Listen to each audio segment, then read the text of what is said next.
तो नरहर देव जी गोरीलाल ठाकुर जी की सेवा करते थे और गोरीलाल कुंज के मुख्य अर्चक।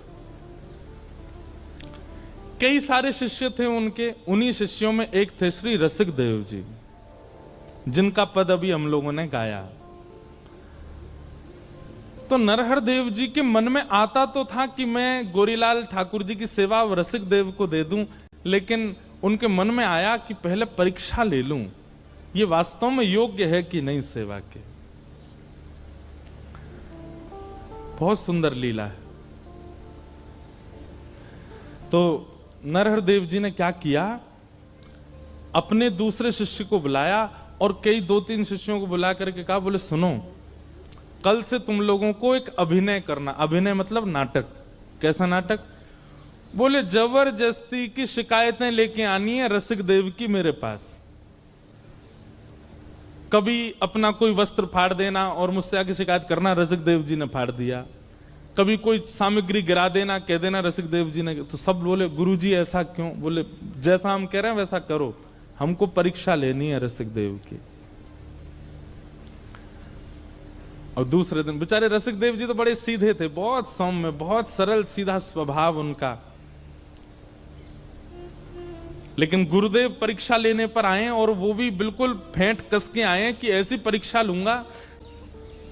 तो रसिक देव जी का स्वभाव कैसा? उन पर झूठा आरोप लगाते हैं। गुरुदेव देखिए ये ऐसा करता है। रसिक देव जी बोले गलती से हो गया होगा। किया नहीं है रसिक देव जी ने, लेकिन कह रहे हैं ये कह रहा है तो सत्य ही होगा, कर दिया होगा मैंने। गुरुदेव क्षमा प्रार्थी, अब नहीं करूंगा। दूसरे दिन फिर कोई चेला ने आके शिकायत की, तीसरे दिन फिर कोई चेला ने शिकायत की। ऐसे इतनी शिकायतें हो गई, रसिक देव जी को खुद ही लगने लगा कि मुझ में अपराध है। और एक दिन नरहर देव जी, गुरुदेव जो थे उनके, उन्होंने कहा, ए रसिक देव इधर आओ, तुम्हारी बहुत शिकायतें आ रही हैं हमारे पास। अब अगर एक भी शिकायत आई तो हमको कठोर नियम लेना पड़ेगा। बोले गुरुदेव मैं कुछ नहीं करूंगा। रसिक देव जी कुछ नहीं करते, सुबह स्नान करके एक कोने में खड़े रहते, भैया मुझसे पता नहीं कब अपराध बन जाता है, आज मैं कुछ नहीं करूंगा। उस दिन पूरे दिन कुछ नहीं किया। उस दिन भी गुरुदेव पर एक शिकायत पहुंच गई, देखिए रसिक देव जी ने हमारी ऊपर ना उठा के जो है मट्टी में फेंक दिया। गुरुदेव ताम्र वर्ण, आंखें लाल, मुख लाल, बोले रोज तुम्हारी शिकायत आती है, रोज सब आके तेरी शिकायत करते हैं, तो एक काम कर, आश्रम से निकल जा।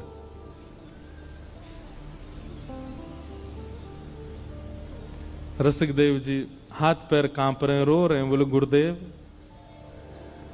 मैंने अपराध किया, उसका मुझे दंड आप आश्रम में ही दे दीजिए, लेकिन मुझे दूर मत कीजिए, मैं आपको देखे बगैर रह नहीं पाऊंगा। एक बार को प्रिया प्रियतम के नित्य दर्शन ना हो मुझे स्वीकार है, पर मेरे गुरुदेव मुझे ना दिखें, ये मुझसे सहन नहीं होगा गुरुदेव।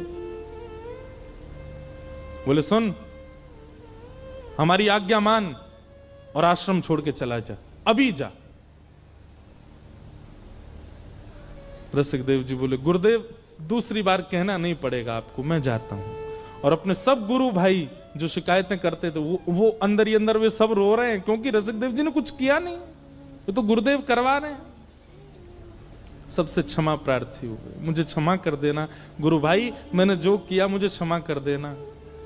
और अपने गुरुदेव की चरण रज को लेकर के एक पोटली में और आश्रम को प्रणाम करके, गोरीलाल जी को प्रणाम करके निकल गए। और यमुना तट पर जाकर के इतना रोए, इतना विरह व्याकुल,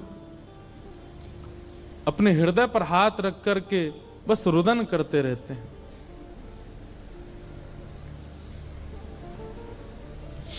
एक दिन, 2 दिन, 3 दिन बीत गए, भोजन अन्न जल कुछ ग्रहण नहीं किया।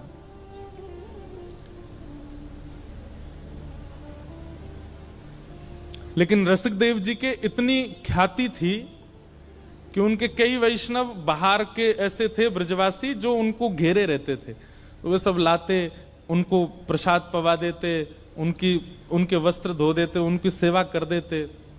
पर रसिक देव जी व्याकुल पड़े रहते, मेरे गुरुदेव ने मुझे दूर कर दिया अपने से। नजरों से गिराना ना चाहे जितनी सजा देना, नजरों से गिराना,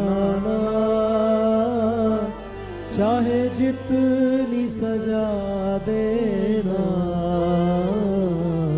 नजरों से जो गिर जाए, नजरों से जो गिर जाए, मुश्किल ही संभल पाए।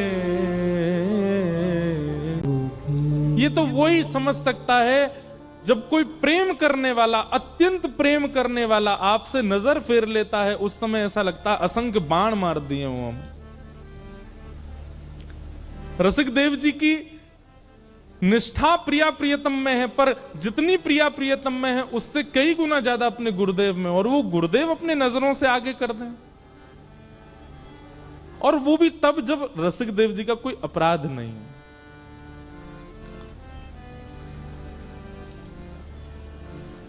चले गए वृंदावन तट, यमुना तट पर बैठे हैं।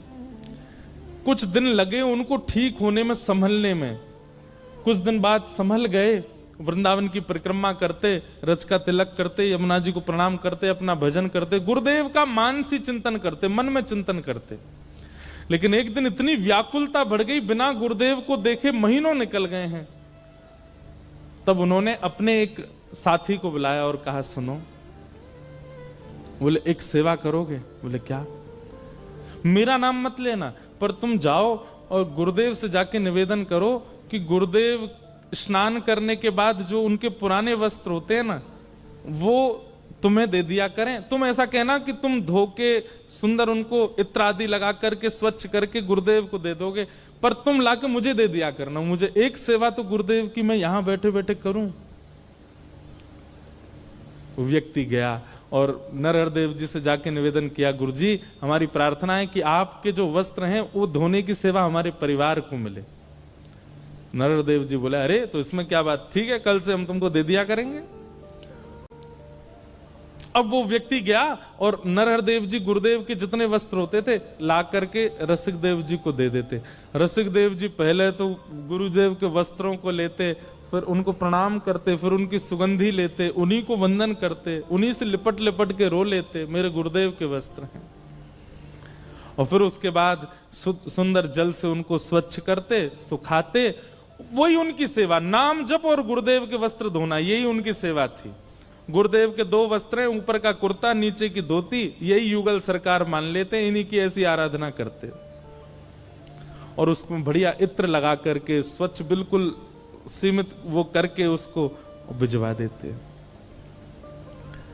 नरहरदेव जी को बड़ा सुख मिलता, उनका भजन में और सुख बढ़ने लगा। वो वस्त्र धारण करते प्रिया प्रियतम के प्रति और भाव बढ़ने लगा उनका। जब अपना भाव बढ़ता देखा ठाकुर जी के प्रति, 2-4 दिन में उनको लगा इतना प्रेम पिछले बीते सालों में मुझे ठाकुर जी से नहीं हुआ, ये जब से ये वस्त्र धो के लाने लगा मेरा प्रेम ऐसा अटूट हो गया ठाकुर जी से। एक दिन उसको बुलाया, बोले इधर आ, वो वस्त्र तू ही धोता है? जी गुरुदेव। झूठ मत बोलना, अगर तैने झूठ बोला तो मैं श्राप तो नहीं दूंगा, लेकिन गुरुदेव के सामने झूठ बोलेगा तेरा भजन नष्ट हो जाएगा। वो घबरा गया, बोले गुरुदेव मैं नहीं धोता हूं, क्षमा, दृष्टता क्षमा करें। आपके परम रसिक शिष्य श्री रसिक देव जी वो यमुना तट पर बैठे, आपने उनको दूर कर दिया गुरुदेव, वो बहुत रोते हैं आपकी व्याकुलता में, वो आपके वस्त्र धोते हैं। मैं आपसे वस्त्र लेके वहां चला जाता हूं, वो धोते हैं, वो आपके युगल वस्त्रों को युगल मान करके पूजा करते हैं, सेवा करते हैं, इत्र लगाते हैं, धोते हैं, सुखाते, फिर भेजते हैं।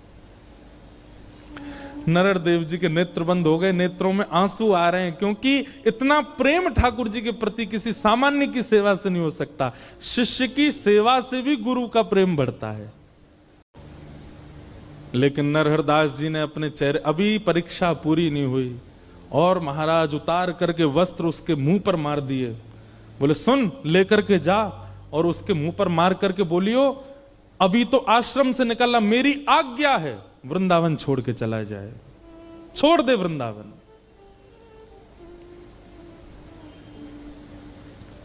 वो घबरा गया, बोले गुरुदेव ऐसा मत। बोले नहीं तो तुझे भी निकाल दूंगा, जाकर के कह दे उसको वृंदावन छोड़ के चला जाए। परीक्षा की पराकाष्ठा। एक बात तो स्पष्ट हो गई भैया इस भक्त चरित्र में कि बिन परीक्षा प्रेम लक्षण चित्त में प्रकट होगा नहीं। और हम परीक्षाओं से डरते हैं, हम परीक्षाओं से भागते हैं, परीक्षाओं से बचते हैं। अब वो जो रोज गुरु जी के वस्त्र लाता था, आज वो रोता रोता रसिक देव जी तो प्रतीक्षा करते थे गुरुदेव के वस्त्र आ रहे होंगे। बड़े व्याकुल दौड़ करके आधे रास्ता में बोले आज तुम खाली आता है, वस्त्र नहीं लेकर के आए गुरुदेव के। बोले कि मुझे क्षमा कर दें, गुरुदेव ने एक आज्ञा दी है और मैं वो आपको सुनाना चाहता हूं। रसिक देव जी बोले मेरे लिए आज्ञा दी? बोले हाँ। बोले क्या आज्ञा है? बोले गुरुदेव कह रहे हैं कि आप वृंदावन छोड़ के चले जाओ। उन्हें पता चल गया कि आप सेवा कर रहे हैं वस्त्रों की, इसलिए गुरुदेव ने आज्ञा दी है कि आप वृंदावन छोड़ के चले जाओ। सुनते ही रसिक देव जी के नेत्र सजल हो गए। विचार कर रहे हैं ऐसा अपराध मैंने क्या किया, आश्रम से निकाल दिया, वृंदावन से भी दूर। अरे गुरुदेव के अलावा ये वृंदावन ही तो था, ये लता गुल्म पत्र यमुना जी और ये रज ही तो थी जिससे मेरे प्राण बच रहे थे। अब इससे दूर कैसे जाऊं? लेकिन गुरु की आज्ञा है। जो उनकी थोड़ी बहुत सामग्री थी उठा करके अपने कंधे पर टांग करके श्री रसिक देव जी वृंदावन छोड़ के चले गए। और वृंदावन छोड़ करके अब मथुरा में रहने लगे। कम से कम ब्रज में तो रहूं। अब फिर वही हुआ, महीनों तक तो उनको लगा ठीक होने में। महीनों बाद जब रसिक देव जी ठीक हुए, थोड़े व्यवस्थित हुए, गुरुदेव की याद आने लगी। रसिक देव जी मथुरा में रहने लगे। कुछ दिन बाद थोड़े ठीक हुए तो ठीक होकर के अब सोचने लगे गुरुदेव के दर्शन तो कर नहीं सकता, वस्त्र भी छू नहीं सकता, कैसे क्या करूं। लोग बाग आते थे रसिक देव जी से मिलने, दान दक्षिणा चढ़ाते थे। रसिक देव जी सब इकट्ठी करते, पहले तो लेते ही नहीं थे लेकिन फिर इकट्ठी करने लगे। और इकट्ठी करके महीना में जितनी दक्षिणा इकट्ठी होती, किसी सेठ को बुलाते मथुरा के और सेठ से कहते सुनो वृंदावन में गोरीलाल कुंज है ना, वहां जाना और वहां के जो श्री महाराज जी हैं उनको अपनी तरफ से, मेरा नाम नहीं लेना, अपनी तरफ से निवेदित कर देना, कह देना ठाकुर जी की सेवा के लिए कुछ दक्षिणा। सेठ जाता, सेठ गया, जाकर के महाराज खूब सारा धन, जैसे ही उसने नरहरदेव जी को प्रणाम, बोले ठाकुर जी की सेवा के लिए, उत्सव के लिए थोड़ी राशि है महाराज जी, स्वीकार करो। महाराज जी बोले अरे वाह भैया बढ़िया, अब चलो महाराज ठाकुर जी का बढ़िया उत्सव करेंगे हम इससे। और धन ले लिया, धन लेकर के खूब सुंदर उत्सव किया। उत्सव हुआ वृंदावन में और विश्राम घाट मथुरा में नाच रहे थे श्री रसिक देव जी की आज ठाकुर जी का उत्सव हो रहा है, मेरी सेवा कैसे भी गुरुदेव स्वीकार तो कर रहे हैं। रसिक देव जी को अब तो चाव होने लगा, जो भी आकर के कुछ देता सब इकट्ठा करते और इकट्ठा करके फिर उस सेठ को बुलाते, बोले सुनो ये इस महीने गुरुदेव को दे आओ। 2-3 बार सेवा आ गई वृंदावन, चौथी बार नरहर देव जी के मन में आई, बोले बहुत बड़ा दानवीर नहीं बनना है ये, महीना भर की सबरी कमाई ला करके और यहाँ चरणों में अर्पित कर देता है। ये सेठ इतना बड़ा दानी, इसके चित्त में इतना दान कहां से आ गया। सेठ लोग तो 1 साल में 1 बार दान करते हैं, 10 साल तक गाते हैं, ये हर महीने आ जाता है लेकर के। नरहरदेव जी ने कहा ए सुने धरा सेठ, ये धन तुम्हारा है? जी उसको भी सौगंध दे दी, बोले देख तेरा नाश हो जाएगा, ऐसा हो जाएगा, मुझसे झूठ मत बोलना, सत्य बताइए धन किसका है। सेठ जी घबरा गए, बोले आपके शिष्य श्री रसिक देव जी वो मथुरा में हैं, महीना में जितने उनके पास शिष्यगण आते हैं जो भी कुछ चढ़ाते हैं सब इकट्ठी करके मेरे हाथ भिजवा देते हैं। ताम्र वर्ण हो गया, लाल पड़ गई आंखें गुरुदेव की, और उठा करके सारा धन फेंक दिया उसके ऊपर और कहा लेकर के जाओ इसको, और जा करके उसके मुंह पर मारना। उसको आश्रम से निकाल दिया, वृंदावन से निकाल दिया, अब भी पीछा नहीं छोड़ता है, कुछ ना कुछ करके यहां भेजता रहता सामग्री। क्या दिखाना चाहता है? और उसको आज्ञा देना, यदि गुरु के प्रति निष्ठा रखता है तो अब ब्रज छोड़ के चला जाए।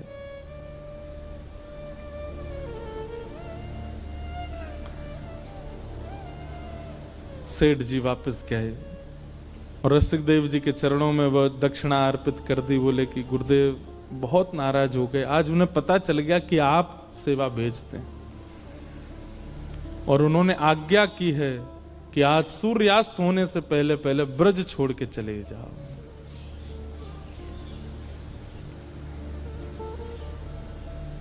रसिक देव जी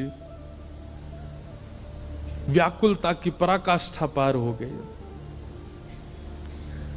अपनी सामग्री सब उठाई और तुरंत निकल गए वृंदावन ब्रज छोड़ करके, और ब्रज छोड़ करके अपने जन्म स्थान बुंदेलखंड के पास मध्य प्रदेश में पहुंच गए और वहीं रहने लगे। अब ना तो सेवा कर पाते हैं, ना सेवा पहुंचवा पाते हैं, कुछ नहीं करते, केवल वहां बैठे बैठे मानसी में गुरु का स्मरण करते हैं नित्य। अपने गुरुदेव का त्याग नहीं किया, नित्य मानसी में प्रिया प्रियतम और प्रिया प्रियतम के चरणों में बैठे गुरुदेव, और इन तीनों की उपासना करते हैं श्री रसिक देव जी महाराज। अब तो वर्षों बीत गए, वृंदावन देखा भी नहीं रसिक देव जी ने। कुछ वर्ष बाद श्री नरहर देव जी बुंदेलखंड यात्रा पर गए, और जैसे ही बुंदेलखंड यात्रा पर गए तो पूरे बुंदेलखंड के वैष्णव समाज इकट्ठा हो गया, सबने खूब स्वागत किया। इतने बड़े रसिक संत आए हैं वृंदावन से। कुछ लोगों ने जाकर के श्री रसिक देव जी से कहा, बोले आपके गुरुजी आए हैं बुंदेलखंड, आप वृंदावन नहीं जा सकते, आपको अधिकार नहीं है, कम से कम यहां उनका दर्शन कर लीजिए, वो नगर भ्रमण पर निकले हैं, आप बाहर आ जाइए ना, हम लेके चलते हैं, आप दूर खड़े होकर ओट में से दर्शन कर लेना। रसिक देव जी रोने लगे, हाथ पांव चलाने लगे, बोले मेरा मन तो बहुत है कि मैं गुरुदेव को एक बार देख लूं, लेकिन मुझे भय इस बात का, कहीं उन्होंने मुझे देख लिया तो वो प्रसन्न मुद्रा में होंगे, हंस रहे होंगे, कहीं मुझे देख करके उदास ना हो जाएं, दुखी ना हो जाएं, मेरे मुख से कहीं उनके चित्त पर मलिनता ना आ जाए। सुनो, तुम जाओ और गुरुदेव को देखना, उनकी रूप माधुरी का दर्शन करना, और उनके नेत्र कैसे लग रहे हैं, नासिका कैसी, कान कैसे, चरण कैसे, और जो वो चल के चले जाएं उनकी रज ले आना। ऐसी गुरु निष्ठा। परिकर जाता है, आकर के बताता, बोले गुरुदेव के बाल थोड़े से पक गए, गुरुदेव के नेत्र ऐसे हैं, गुरुदेव थोड़े वृद्ध हो गए, धीमे धीमे चलते हैं। सुन करके श्री रसिक देव जी रोने लगे, और रज जैसे ही आई माथे से लगाई, कंठ पर लगाई, मुख में धारण कर ली मेरे गुरुदेव के श्री चरणारविंद, चित्त से लगा करके पूरी रात चिंतन करते रहे। अब तो रसिक देव जी की ऐसी स्थिति हो गई कि रसिक देव जी अपनी कुटिया में बैठते हैं और नेत्र बंद करके अपने गुरुदेव का स्मरण करते हैं। वहां गुरुदेव के साथ क्या घटना होती है वो रसिक देव जी को यहां बैठे बैठे दिखने लग जाता है। एक दिन बुंदेलखंड यात्रा पर रात में गुरुदेव स्नान करने के लिए ब्रह्म मुहूर्त में निकले, तो उस समय पे प्रकाश के लिए टॉर्च तो होती नहीं थी, तो दिया हाथ में लेकर के गुरुजी जा रहे थे, हवा जोर की चली, दिया बुझ गया, और दिया जैसे बुझा तो एक वृक्ष की टहनी थोड़ी नीचे थी, वो गुरुदेव के माथे पर लग गई, और जैसी लगी यहां ब्रह्म मुहूर्त में श्री रसिक देव जी अपनी कुटिया में रोने लगे और माथा पकड़ करके कहने लगे, अरे कोई जाओ, मेरे गुरुदेव के माथे पर लगी है, अभी अभी एक टहनी लगी है। रसिक देव जी के परिकर ने उनका हाथ जैसे दूर किया तो चोट लगी गुरुदेव को, पर रक्त निकला श्री रसिक देव जी की। ऐसी स्थिति।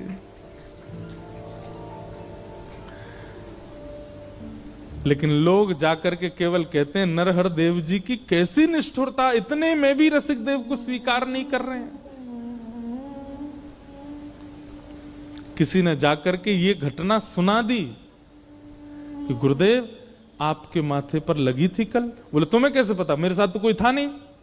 बोले भगवान, आपका एक शिष्य बैठा है यहां से थोड़ी दूरी पर, आपके साथ कुछ भी घटना होती है उसे पता चल जाता है। परसों आपको एक बूढ़ी मैया ने गर्म दूध पिला दिया था, आपका मुख जल गया था। बोले हाँ, जला आपका मुख, छाले पड़े रसिकदेव जी के। बोले उसको स्वीकार कर लो। तुरंत अपना जो साथ में था कुछ भी उठाकर बोले भाग यहां से, उसका नाम मत लेना मेरे सामने आकर के। अब तो रसिकदेव नरहर देव जी के संग रहने वाले जो और शिष्य थे ना, उन सबको लगने लगा हमारे गुरुदेव की बुद्धि को क्या हो गया है। स्वयं कह करके उसकी शिकायतें करवा दी, हम लोगों से झूठी झूठी शिकायतें सुन करके उसको निकाल दिया, आश्रम से निकाला, वृंदावन से निकाला, ब्रज से निकाला, और अब भी उसको स्वीकार नहीं कर रहे हैं। ये चाहते क्या है? और इतने क्रोध में आ गए, रसिकदेव जी का नाम सुनते ही तुरंत शिष्यों से बोला अभी वृंदावन चलो, अब नहीं रहना यहां पर। शिष्यों में से भी कई लोगों ने कहा बोलो गुरुदेव, ऐसा स्वभाव आपका पहले तो नहीं था, आप ये किस प्रकार का व्यवहार कर रहे हैं रसिकदेव। बोले मुझे मत सिखाओ, चलो यहां से। बड़े बड़े संतों ने, बड़े बड़े आचार्यों ने, बड़े बड़े भक्तों ने जाकर के नरहर देव जी से कहा कि रसिकदेव को स्वीकार कर लो, पर उन्होंने नहीं किया। ऐसी परीक्षा तो किसी गुरु ने नहीं ली। नरहर देव जी वापस वृंदावन आए, और वृंदावन में जैसे ही गोरीलाल जी की सेवा में पहुंचे, तो अब तक तो और बालक सेवा कर रहे थे, आज जैसे ही आप स्वयं सेवा में गए तो आपने क्या देखा? भीतर विराजमान युगल सरकार प्रिया प्रियतम के नेत्रों से अश्रु गिर रहे हैं। नरहर देव जी ने तुरंत पर्दा किया, चरणों में गिर गए, बोले सरकार जय जय, आप क्यों रुदन कर रहे हैं? सेवा में कोई चूक हो गई, रसोई सिद्ध नहीं हो रही, आपके श्रृंगार में कोई कमी हो रही है, आप क्यों रुदन कर रहे हैं सरकार? प्रिया प्रियतम सचल हो गए उनके सामने, और किशोरी जी आज्ञा देकर के कहने लगी, बोले अब हमसे ये देखा नहीं जा रहा है, अब परीक्षा की पराकाष्ठा कर रहे हैं आप।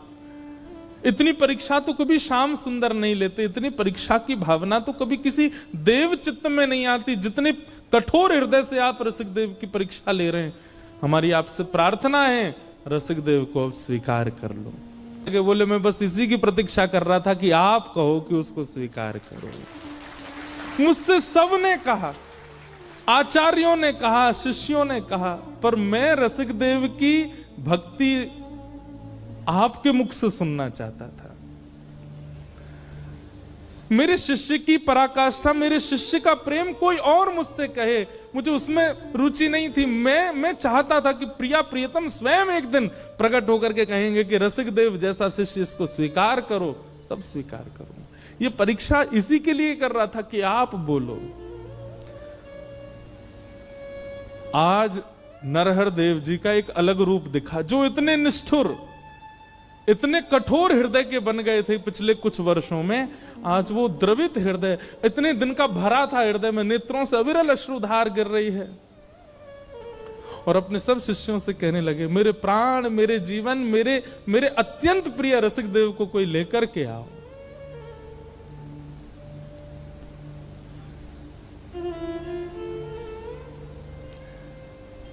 शिष्यों ने जाकर के श्री रसिकदेव जी को कहा बधाई हो गुरु भाई, श्री गुरुदेव आपको वृंदावन बुला रहे हैं। और ये शब्द सुनने के लिए रसिकदेव जी के कान तरस गए थे कि मुझे गुरुदेव पुकारे। पैदल ही निकल पड़े बुंदेलखंड से, रोते बिलखते श्री रसिकदेव जी आए वृंदावन। और जैसे गोरीलाल कुंज में आकर के श्री गुरुदेव को आज वर्षों बाद देखा, लिपट गए एक दूसरे के अंक से। यहां दोनों का मिलन हो रहा है और भीतर प्रेमाश्रु पुलकित हो रहे हैं श्री श्यामा श्याम के नेत्रों से अविरल अश्रुधार। कभी कभी रसिकदेव तेरी बहुत परीक्षा ली मैंने, लेकिन तेरी निष्ठा की बलिहारी, एक बार भी तेने मन में मेरे प्रति कोई दुर्भाव नहीं रखा। आज अपने जीवन की जमा पूंजी, अपने समस्त रसिक जनों की जमा पूंजी और मेरे प्राण आधार तुझे हम उपहार में देंगे। और रसिक देव का हाथ पकड़ करके श्री गोरीलाल ठाकुर जी के चरणों में रख दिया। बोले आज से तेरे जीवन यही है, क्योंकि वृंदावन से निकाला मैंने है और वृंदावन बुलाया इन्होंने है।